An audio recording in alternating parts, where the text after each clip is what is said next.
अगर उससे लेना है तो फिर इधर वाले को भूल जाना है। कहने का भाव, भूलने का मतलब उम्मीदें कि कल को ये मेरा सहारा बनेंगे, बच्चे आदि, कल को ये मेरे लिए ये लेके आएंगे, कल को ये मेरी दवाई पानी पूछेंगे। तो शिव बाबा ने कहा वो उम्मीदें सारी किससे लगा के रखनी है? बाबा से लगा करके रखनी है। बाबा ही बुद्धिवानों की बुद्धि है।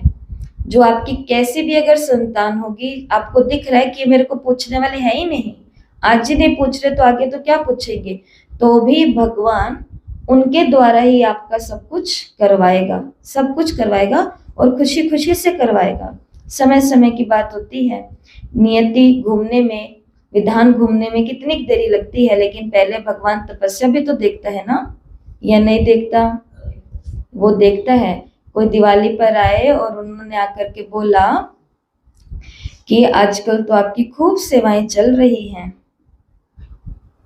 तो हमने आगे से बोला कि सेवाएं तो सबको दिखती हैं, पर सेवाओं के बैकग्राउंड में जो परिस्थितियां और विघ्न चल रहे हैं वो उनको नहीं दिखते हैं। तो भगवान जब देता है, चाहे सेवा दे रहा है बहनों को तो क्या ही मिलेगा, सेवाओं में वो खुश हो जाती हैं।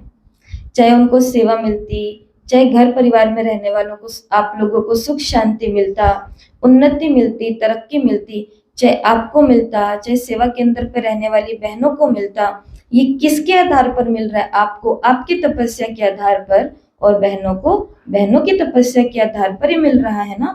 तो बैकग्राउंड में बहुत सारे सीन सीनरियां चलते हैं, तो वो सीन सीनरियां हमें नहीं दिखते हैं।